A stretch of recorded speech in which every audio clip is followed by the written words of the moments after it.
babili man sa ko amang alliance endorse amakala nko nkaltan tening ala tema as a muslim ko babili man sa yaya jamme ya kalamta isu son femola kunu biya ko man so mambala wala bala kalamta baliya wo tije nko akita wato minna mobile o min betiya mola be loudspeaker de Ousmane Rambo yankuba koli ibe sirin betulo ba nko fata ko ngam moje jang anaka kukele awo kin kanni pour ñu alliance fo amari bi jang ta fa so kon ning alate billahi ayakalam lafta mo seniya nko kabo bila momo yalan ko ibe ni no alliance mini koy mansom ida beje an ye place so na stokol to wala ye place so aida satio la place satio to wala wodo to wala constituency to wala regional to wala national executive ngo kabo bila ibe la place lo na table ngo regional chairman ol ni la desk official ya mexto ko ñun ko kama mi ngadi ya taman ya jibe place o place be mobulu mi yalo ka be ñu ko dole ya place o bondi e fede ki yo mo se nan mo fu ban la ka ko ni la mammo bay pati idinte do ko keno la to do ka do ko ke jorangol min na o den to tule bul pati o belbe den ni wala folo bari place o be momobul ani da be ñu ko don illa place o sabo bila nga kale an nga directive min di ya nko tonya na inslo mi ngata kabin 2017 silo le min koliyata diminta bak kato wato la mol laftam bade dale man fa folo bari mi yatinna wo manno wala na kuluo na famajiyo ani nga son alam sonko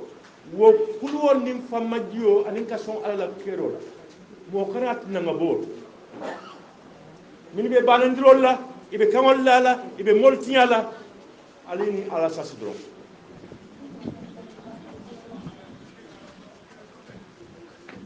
aduna wato kono molbe jele min ya lon ko yamu tan fe dole be maborin ba dole yam ma koy hakilola dole fewala momo yam ma ko rok ngo ngeten sikatuma atul mi ya lon ko ko ya kono natol len fo ala en tandi bila ngal tentu bak nko mbenga lon ko wa arjuma tambila his excellency yaya jamme ay kumalle nko wo be ko la tonya bari nganta na hakino dum ko ni yaya jamme ay to lañim banko maral sanjim won anim fula ni yaya jamme ak len to lapatio ñaton ko tele sanjim won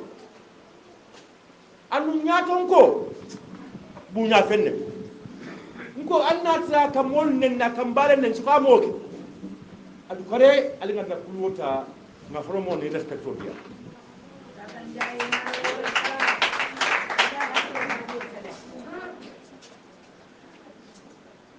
nko ala yindiamo ntefe molle ya yamari la yamaro mambeteya kada lottal ko me yindo ko min bela tol ni ala tem mbate kan na bankole na patiole anin tol be ati dabo nko annata la tadiamu lene nuwol fana mo molti minute linta na la tadiamu e sa fay ko hanide alta inin executive dia bal ni mo manki to fana mo tini balole nko ndol son dal ko former president Yaya Jammeh ay kata ko ke nyim banko kan mi yalon ko to tutu no ay ruwa sambana nyim banko kan ni ana jawol fama to tutu no oto ko dukare kam fa nyaaw ngena nyam hadma do ngolum be ko alima sabarota ma wakilota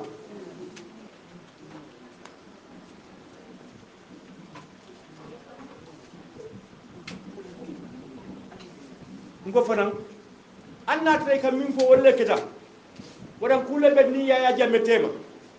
walla asin kumani no kulna badim bunne do nga kata nga ba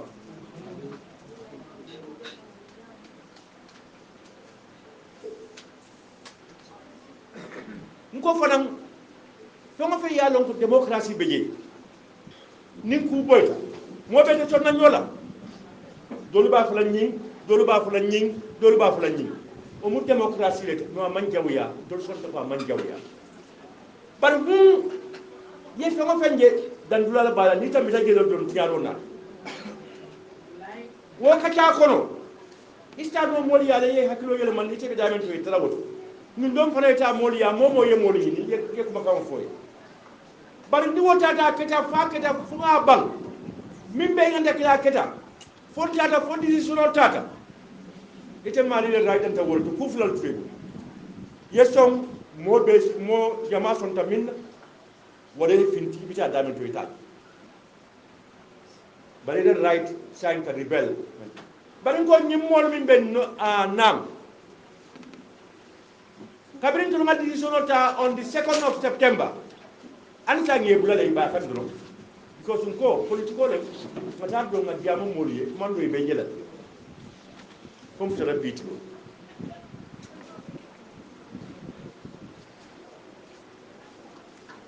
nko APRC partiole mi ya longo Gambia ko l'etat kon na constitution anin politiko la luwal ya fo nyami nko gato ko le binale bita nte be bola jele menna mbe dila dolle wol fana be bola jele ibadila dolle fa wol ma wulu fulo fa wala political party wala tinna ni be parti o londila luwa e min sabatindi because malla fa ay ke regional party ay ke badim party ay ke si party ni be parti o londila luwa do ko region be yi mon nan kamo bon la je so ita be bon la west coast anin ke ibita regional beretu regional nganta be sula je pour ay ke Gambia party oto APRC mu Gambia patriot ntolu min be jebi be bala gele dolubina ko loya landi nyami nko mbalo la molla ko ka boran September 2nd numo min na ngani MOU sign ni NPP ka bo lumola APRC aning NPP ler coalition ngeda klimolti ningo ngeda klimolti wolem ndol bega president Adama Barrow soto tuga kato fay pour ñu katte final in December na kala bokso ko nay fa ko ay gadi ngomba itandila ko patite kede Gambia na manke NPP ndol nimmi yem lodi ñol wakam nko ganu la nyato pati nyato nkol mbe dandalala ay day kafo walan kake walan ka sabe kafo ko APRC nim pati dole be alliance na manke NPP nko meletro safela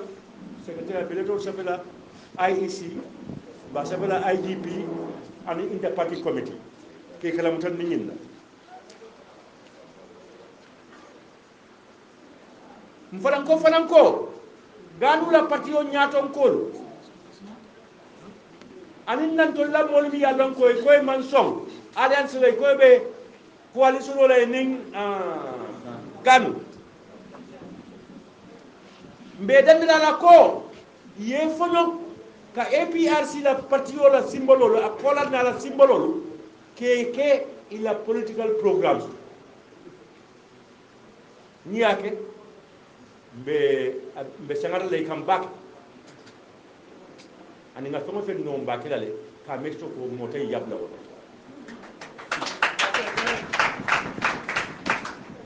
nko franco kumalle fota babili mansa ko among alliance endorse amakala nko nkaltan tening ala tema as a muslim ko babili mansa yaya jamme ya kalamta isu son femola kunu biya fay manso mambala wala bala kalamta baliya wotije nko akita wato minna mobile o min betiya mola be loudspeaker de Ousmane Rambo Yankuba Koli ibe sirim betulo ba nko fata je ko ngam moje jang anaka kukele awo kin kanni pour ñu alliance ko amari bi jang tafu so kon ning alate billahi ayakalam lafta mo seniya nko kabo bila momo yalan ko ibe ni no alliance mini koy mansom ida beje an ye place to do na stokol to wala ye place to do aida satio la place satio to wala wodo to wala constituency to wala regional to wala national executive ngo kabo bila ibe la place lo na table ngo regional chairman ni la desk official ya mexto ko ñin ko kama min ngadi ya taman ya jibe place o place be mobulu mi ya lon ka be ñu kono le ya place o bondi e fede ki yo mo sendan no ban la ka ko ni la mammo bay pati idinte do ko keno la so do kaddo ko ke jora ngol minna o den to tule bul ko pati o belbe den ni wala folo bari place o be momobul ani da be ni ko don illa place o kabo bila nga tale an nga directive min di ya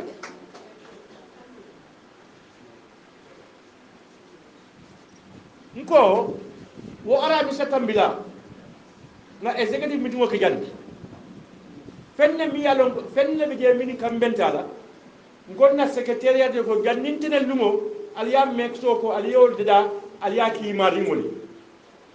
bal ala yake ada misalumo arjumo nyindiya mo ke bari o man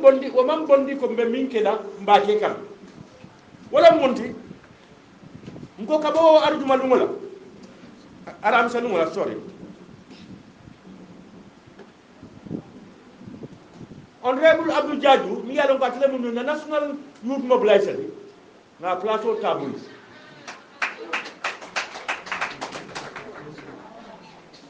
nko to la youth structure abenyame we have the national youth mobilizer, we have the first deputy national youth mobilizer and the second deputy national youth mobilizer wokan nko the first deputy min kida pamata ndawti wala be sella at la plateau ta pamata no min beje wala kansilo Fatou Dialloti wala be sella ay na pamata la first deputy ya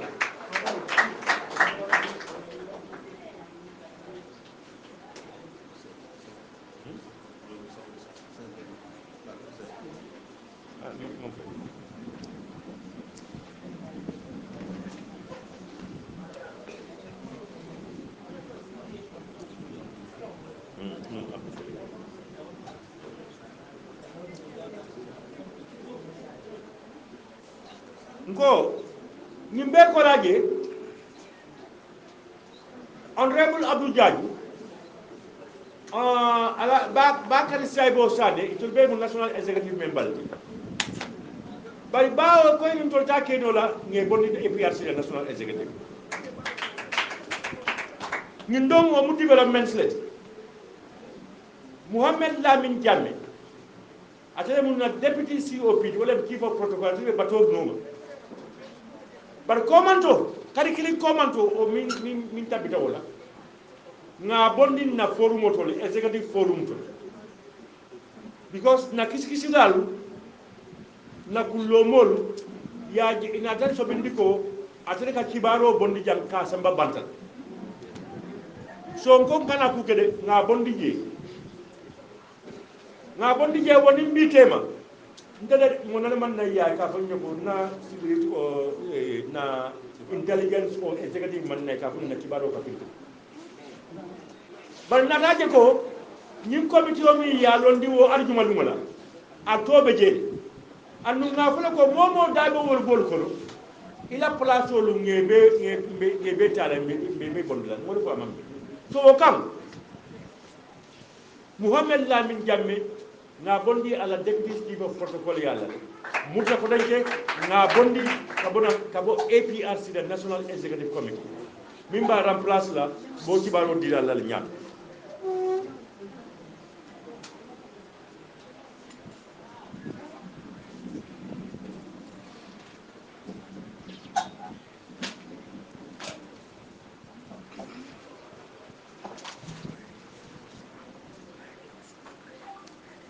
ko momo mammo bay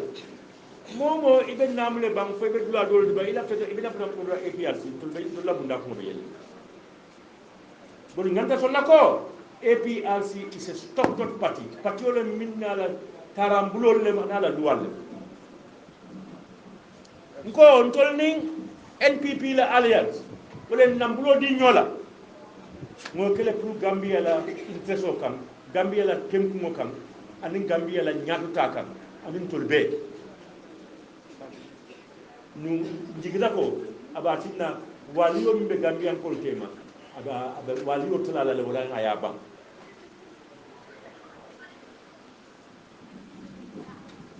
ko mba fula APRC ko be na militanol mini na sympathizers na members ngol anim Gambia di mi yalon ko yafta Gambia ko ni December 4th carte final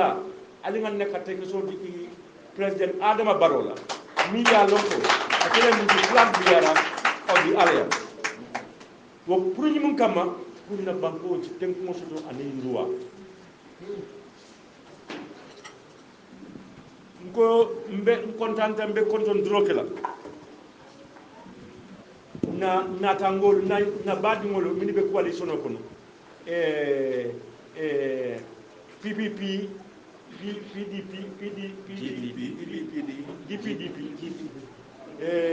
NCP NRP and of course NPP and independent be ni la ñaton ko ni la kap dingol be control baro be ko la ngombe president Adama Barrow mba konton na mba tentula mba jayla ala ñaton ko ya dikol min na futiyatu kan skatuma ala hamo kanyim banko ka molke kilimol mobe kala dimbaya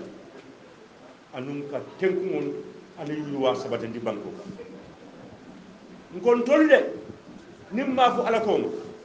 bilen bambanta kununti ni alliance andum mparatal de kolya be slo kam payta ka takin ngol ni smol la ka bondi nyaade ko la fami na ko nakuma labaw wala mu ngamol min tofo yalon ntolin be siri njang molle be nyedulal ku jamal ka ke tub ko ftaji molle ka doku wo molum ko ngeten tu nge jay wala njumati URR bajo ko dukure anala desk officer pa Amadou Sinto anila molu be min beje min be do ko la APRC be tentulam be jayla kabringa be kolyari ni tollem fobi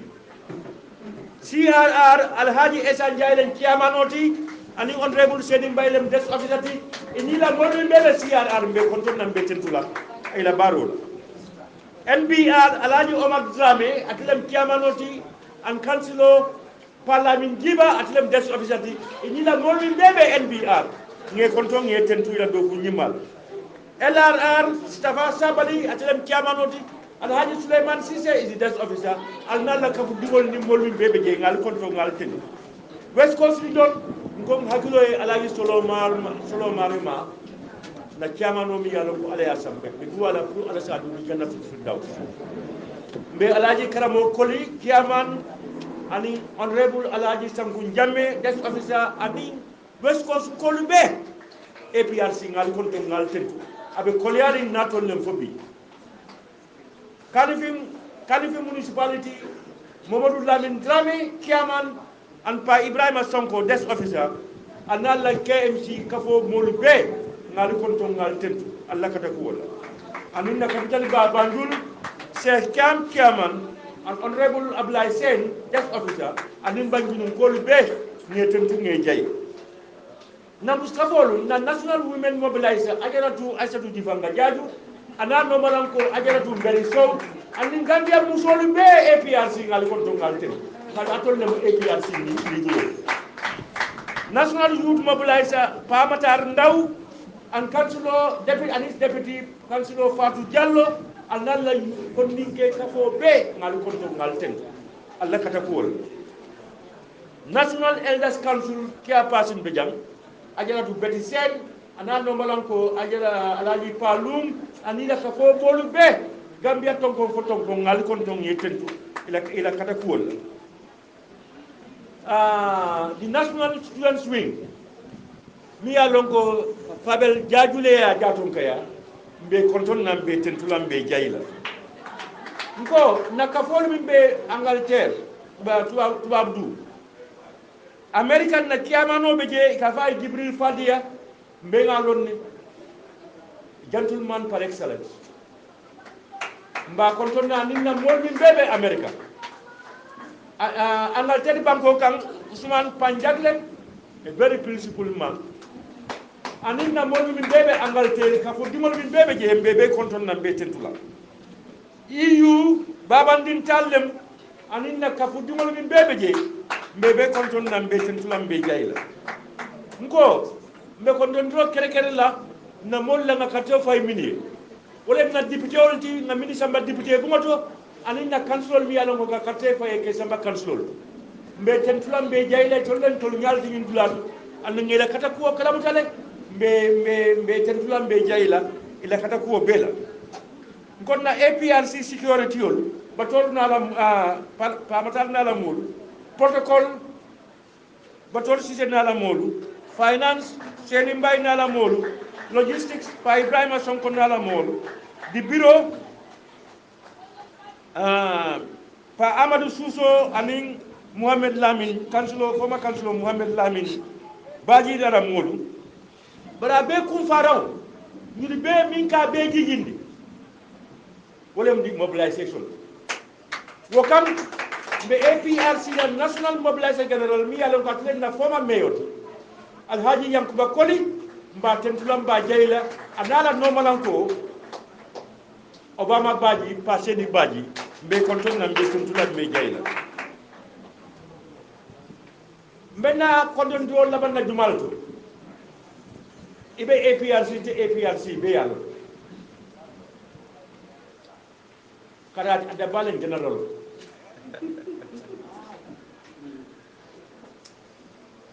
William the APRC National Coordinator General Field Marshal General Bakari Jaite Bakri bari mbela klara dan do kala bulle kadu tumando na finga tuamino da kamuru kajala kata ko Bakari be konton nam be tentulam be jayla to nya folole muyti yakata ni patiwe yakata ñim patiyo en mbadi ngolum be min fra mobe dia mobe siarim ban mo xana mo jawmu jumal de min ke campagne nko anna tre ka balenduro saji jolon nam kan ali nga sabarota